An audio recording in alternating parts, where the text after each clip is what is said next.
G'day everybody. In this lecture, I'm going to be talking about the idea of casual games, particularly in the context of mobile gaming, which is the focus of this week. Mobile gaming has dramatically grown and now represents more than half of the digital games industry and much more than half of all of the digital games that are played. The concepts and ideas that we've discussed in this unit so far can give us a lens through which we can critically understand this concept of the casual game or the casual gamer and understand the popularity of mobile gaming as well as some of the issues that it raises. So you might remember this slide from last week.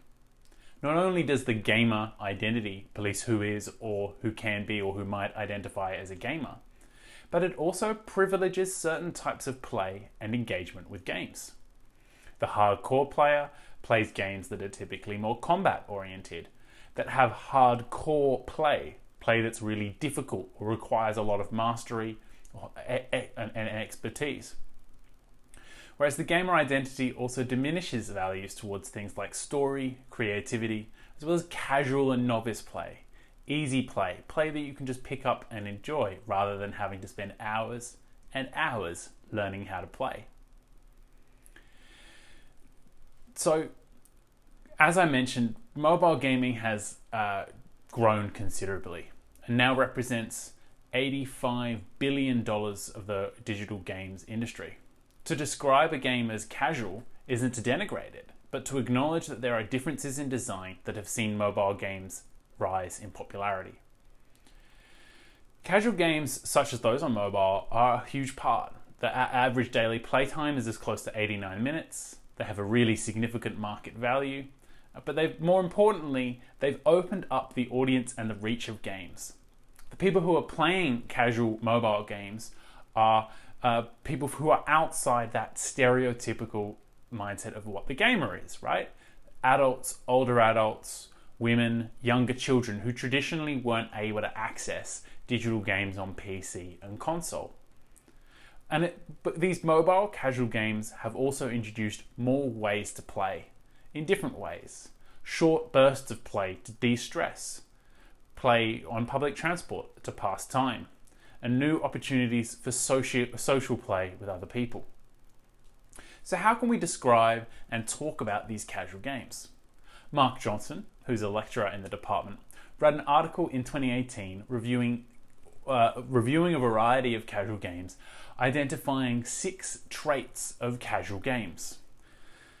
Each of these 6 traits is kind of what each casual game doesn't have to have every single one of these traits, but it's these traits that really characterize this mobile casual turn that we've seen and what we might think of and identify as a casual game. Firstly, casual games have appealing themes. They're thematically appealing to a wide audience. So instead of talking about violence, war, and politics, most casual games deliberately avoid tackling serious issues, controversial themes, going for broad acceptability that can be played in a diverse social context by as wide a variety of people as possible. Chiapello, in their article Formalizing Casual Games, suggests that fiction, themes, or settings in casual games must be cheerful and sexuality or violence should be excluded. Another aspect of casual games that Mark identified was that they're quick to access. We can pick up and we can play a mobile game with very minimal setup time. They're also really accessible, cheap or free even, and quick to download to our phones. One of the other ways in which mobile casual games are quick to access is that you don't need to buy additional hardware beyond the smartphone that you already have. And you don't need to worry about whether or not it's going to work on your computer. Is my computer powerful enough to play this brand new $60 game?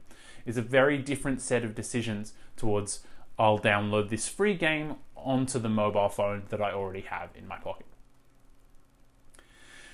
Third trait of casual games that Mark identified was that they are really easy to learn. They generally involve less complicated game controls and overall complexity in terms of gameplay or the investment required to learn how to play. And the control interface in mobile games can be described as mimetic or gestural or natural or intuitive, right? Because of the touchscreen that we're playing on, most casual games are really easy to learn how to play because the controls are so basic. You might compare that to a console game, where for someone who has never played a console game before, the very unusual and weird shape of a video game controller can really be a barrier to play. So it removes this need for controller literacy. And kind of related to this ease of learning, there's also very minimal required expertise. Casual games are not very complicated, with a very low ceiling. Simple and ideally self-explanatory, with a very short learning curve. That said, casual games can still be played in a really hardcore way, right? We can play them skillfully, competitively, and for extreme lengths of time. Jelly Juggle is an excellent mobile game developed by a Melbourne-based developer. I strongly recommend that you check it out. And it's kind of... What makes Jelly Juggle so fun is that although it's really easy to start playing, it feels like there's this infinite skill curve that more and more I play, the better I can get at it, to the point where it becomes extremely difficult to advance in the game any further. So it kind of balances that ease of access. And it's a reminder that all of these traits don't necessarily say you have to have these traits to be considered a casual game. It's that these traits help us identify what is it about casual games that have seen this enormous success. The fifth thing that Mark identifies about casual games is that they typically characterized by very fast rewards. As Townsend notes, most casual games are designed to make the game very rewarding, even while playing in a very short session, giving us this meaningful play experience within a very short time frame. In-game purchase, the games often monetize this drive for fast rewards by monetizing kind of progress rather than by simply playing. I want that fast and immediate reward, and so maybe I'll buy some extra lives for myself in Candy Crush Saga. And then the sixth aspect that Mark identifies about casual games is that there's a temporal flexibility to casual games that is often absent in PC or console-based digital games. They can be played in between other activities, while commuting or part of the rhythms of daily life, on the toilet perhaps, during this lecture even. As Brendan Keogh and Ingrid Richardson point out, mobile games are commonly played intermittently and in between daily activities. As a type of mobile media, mobile games are part of the spatio-temporal texture of everyday life in a way that the non-mobile media of console or PC gaming isn't. It's in this way that they have spatial flexibility. They're not tied to a fixed space or social context, introducing mobility into our play. So we see in this list the variety of things that kind of characterize casual mobile games. Casual as in low commitment, casual as in easy to access, a breakdown that Ian Bogost contributes in an article for Gamer Sutra. To understand what other design opportunities might exist for casual games, or what other kinds of games this sector of the industry might have ignored, Bogost asked, what other meanings does the term casual possess in ordinary parlance, outside the domain of video games? He identifies things such as casual as indifferent. We sometimes use the term casual to refer to a lack of concern or even a feeling of indifference. In this sense, casual conjures a notion of apathy and nonchalance. He identifies casual as being spontaneous in common parlance, to refer to offhandedness. In this sense, casual raises notions of unpremeditated action, doing something very much off the cuff. And he also identifies casual as fleeting, casual referring to something really short-lived and momentary, something superficial, like a temporary part-time commitment or an irregular activity. These senses of casual all contain properties of freedom, superficiality, and even flippancy. Such properties correspond well with the notion of low commitment that casual games often explore. If Casual Friday, he argues, is the metaphor for casual gaming right now, in that they do not require strict adherence, they're informal, they're a dressing down of otherwise more proper gaming practices, This informality underscores the kind of regular, repetitive engagement with casual games that we see today. This is this idea of casual Friday that Bogost puts forward to describe current games. A repetitive, habitual casualness. Come as you are, but expect to do it every week. He also identifies casual sex as a metaphor to summarize the field's unexplored territory and the possibility for things like news games. If casual games, as in Friday, focus on simplicity, short individual play sessions that contribute to long-term mastery and repetition, then casual games, as in sex, focuses on simplicity and short play that might never be repeated or even remembered. This is the opportunity, Bogost argues, for news games, fitting in this ecology of what casual games are and could be. I'd like to spend a few minutes going through some of the critical questions that are emerging around casual games. Firstly, casual games are typically freemium. One of the key characteristics of casual games is that they're easy to access. This means that most casual games are free to download to your phone. So how do people make money? Well, that's with freemium purchases, small microtransactions that unlock elements of the game.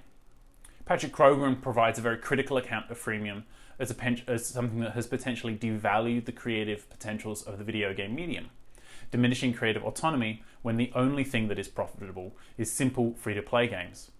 And it's not that it's just the only thing that is profitable, but the difference in profitability between a game that costs $7 or $10 or a game that is monetized with microtransactions is just so severe that we're really seeing the whole video game industry move towards this kind of casual model, in the sense that it's easy to access as a freemium game, and then employs microtransactions, which necessitates gameplay and gameplay aspects that can be monetized. So the end result is mostly smaller indie developers making games that incentivize and are financially sustained through microtransactions, where these developers are incentivized by their investors and by the possible profits to introduce features like loot boxes, gambling-like mechanics that use our kind of the weaknesses in the brain and how we understand probability and chance to extract as much money as possible from players. The developers of these games often find that about 10% of players will be attributable to 90% of the game's revenue, referring to this 10% of big spenders as whales, as though they are in the casino industry. And so we see this as a predatory aspect of casual mobile games, but also as an aspect that is having negative implications on the digital games industry at large. Another critical question that we can explore around casual mobile games is in platform ownership. Google and Apple have an enormous duopoly over the casual mobile games market as the creators of the Android Store and the Apple App Store. Apple and Google both charge a 30% fee on store transactions, which grossed Apple about $50 billion in 2019. This is an enormous amount of money that they get simply for hosting the game and processing the transactions. Epic's creator, the creator of Fortnite, Epic Games, has recently been in a battle with Apple over this, claiming that this is that Apple is abusing its platform power and charging too much to game creators, and of course to Fortnite, who make upwards of $1 billion in revenue each year. Epic Games released its own storefront for the App Store, which saw Fortnite taken away from the Apple App Store as it violated the policies around being able to kind of have your own storefront on the Apple iPhone ecosystem. The court case around this is still ongoing, but it really highlights the massive amount of money that is involved here, the platform power that Apple and Google have to be able to just ban even a game like Fortnite from the iPhone, and what this means for the different types of games that we're able to play. Robert Yang is a games designer, a queer games designer who creates really interesting and often controversial games around sex. You may have heard of his video game Dick Pic Simulator, which is not just banned from the Apple App Store and from Google Play Store, but also from Twitch as being violating their policies around sexual content. So we see how the policies and terms and conditions of these few platforms that have a really dominant position in this market have had a lot of influence over the types of games that we're able to play in the mobile ecosystem. So I'll wrap up our short lecture now with a little bit of a chat about the games that we're asking you to play this week. So these are some really fantastic games that we've selected that really represent how the maybe depth that casual games, despite being about appealing themes and easy to pick up and put down and easy to learn how to play, can still provide really deep and meaningful and powerful play experiences. These include Florence, a game where you experience a breakup. Paperbark, where you play as a wombat in the style of watercolour children's books of the Australian bush. Monument Valley, I recommend Monument Valley 2, it's a little bit better, but you can also play Monument Valley 1, an iPhone game that uses kind of MC Escher style paintings to solve puzzles. And Reigns, Her Majesty, a simple swipe left and right, a little bit like Tinder mechanic that allows you to play as a queen, or you can just play Reigns and play as a king, trying to balance the different demands of a kingdom through these simple swiping mechanics through multiple lives of a royal family. These games are surprisingly in depth, and I think if you have found yourself in the past looking down on mobile games, I challenge you to play these and engage with them. And if you're not a gamer at all, these games are characterized by that brilliant part of casual games, which is they're easy to access, they're relatively cheap, and they offer a easy to kind of pick up and put down play experience. So please play these so that when you get to your tutorial, you can talk with your classmates about the experiences these games offered and how it was that the game's design enabled this. And I'll challenge you to think about what is it about the mobility of your mobile phone that enabled your experience with this in a different way to maybe if you were playing it on your computer. With that, I'll wrap up. Thanks for joining me on this lecture. Looking forward to seeing you in the next part. Thank you.